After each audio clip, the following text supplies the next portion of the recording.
And I'm not sure if the Vanderbeeks knew him, but I know that Grandfather William and Cora, well, Grandfather actually was married before he met Cora, but this is the way these things go out.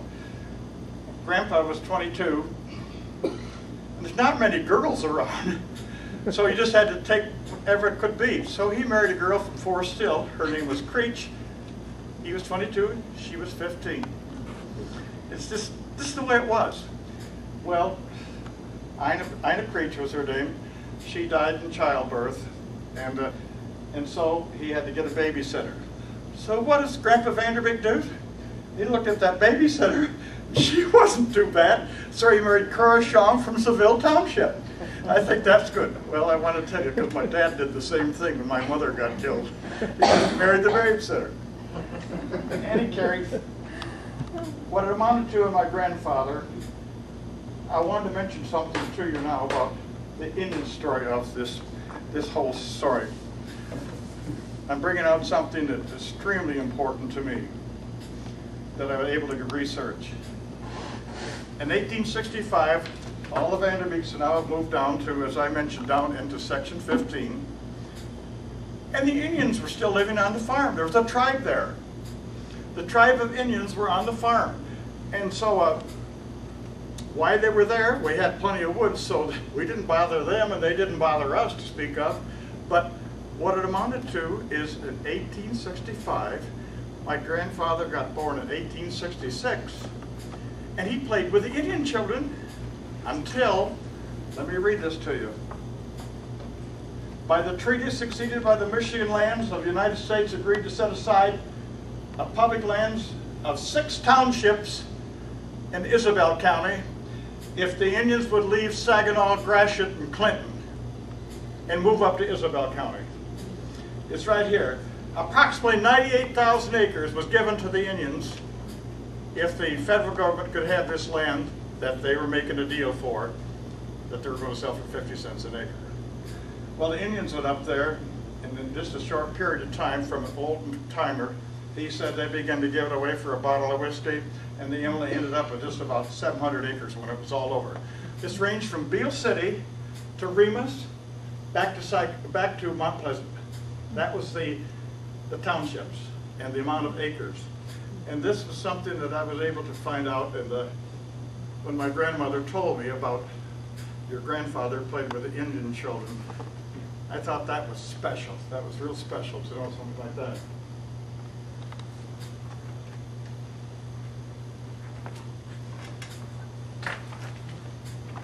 I think what we're trying to say is one other thing that happened. My grandfather, the 2 boys went off to the war. His father died at 55. His uncle died at 56. And old John Vanderbeek died in about 70-some, but he was so old. My grandfather was there. Here was all the property, and he's 21 years old. Now, what's going to happen? All these men died without a will, because I looked at it today when I went through my papers and so forth. They died with a will. Both families had girls. The girls and the mother got half the property, and the girls got the other part, and that farm just fractured all directions. 30 here, 20 there, 100 there, so forth. And the 240 acres that was on the Vanderbeek property was cut all to pieces. And it took my grandfather and some of my father to gut it all back to 360 acres. And so it really played out to me that how they got that back. One story, my grandfather, of course, died when I was a teenager. But when I was about 10, he said, "Son, I want to take you to town." I said, "Where are we going to go, Grandpa?" "We're going to go to St. Louis." I said, "That's great." Well, he started down Grafton Road, which is right with the big boy. Or, excuse me, that's Alger. Grafton is this way over by the Petticoat Junction. He got out on the road there. Everybody went north to Jefferson. I said, "Grandpa, St. Louis is that way. You don't have to go that way." He said, I'm going to take you the way that I went to St. Louis by going up Jefferson, over on Gruett Road, through the Highlands. That's the only way we could get, because it was all wet. All wet down in this country here. We couldn't get any place. If you look at this, basically it's better on this map. Anything, if you look at this chart later, all those little dots, there was no road. There was no sort of road. It was just swamp and some blazed a trail. You couldn't get animals up through there.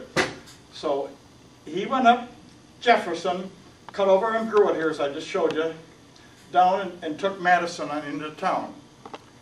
And we went in there, and he told me the stories as we were going. He said, we used to take Gruett Road, we would go into town for things, and also when we needed ice, I used that with a horse and wagon to get ice out of the mill pond in St. Louis to bring it home, and we built an ice house. Now maybe you folks know about ice houses, but in any case, you have a building, you have it full of sawdust, and you put the ice in it, and in July, us kids would play in it, because you all had ice boxes, because there's no power at the Vanderbeeks until 1938, and I was about 9 or 10 then. In any case, that was a big treat to be able to play in there. But Gruett Road was the only way that most of the folks up in the top part of the county, or township, could get to St. Louis, because it was all wet all the way down to 46. All through that country there was just all water yet. I still can't figure out why they wanted to leave Section 2 and come down here, but this dirt down here in Section 15 was altogether different than Section 2. But in any case, those things like that, there was no St. Louis. My folks were here, there was no St. Louis. There wasn't any Elma. There was a couple little buildings in St. Louis along the river, and the Indians. And so the story from 1855 up to when my grandpa began to tell me all those things was quite important. My last part of my program, which is kind of small, was Garl Vanderbeek was my father.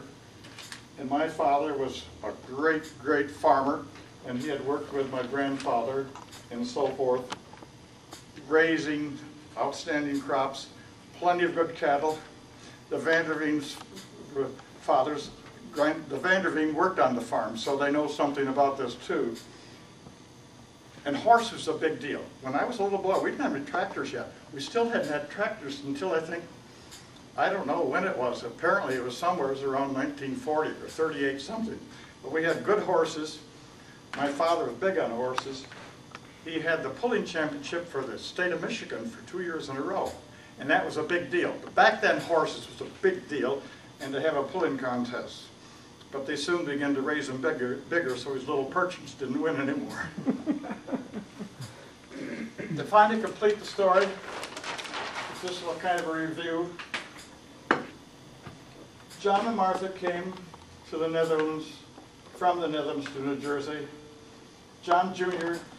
was over here. He was born in New York and brought his children to Gratiot County, Pine River Township. Martin and Harriet, of course, they came with the tribe, but they were here in Pine River Township. William and Cora, which I just talked about, was so important in my life. That's where I found a whole lot of this information from. He wouldn't say much, but she told me everything. These women are always talking, isn't it? And Carl and Betty, which are real special to my life. When my father remarried, he married Lady Betty, which was very helpful because we had a lot of problems in our family. And of course, here's James and Joanne.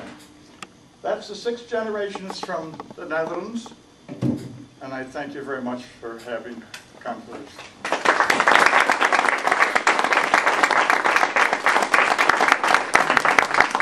If you want to look at these maps to be able to be closer, I'm sorry they're not larger, but it's awfully hard to duplicate this stuff.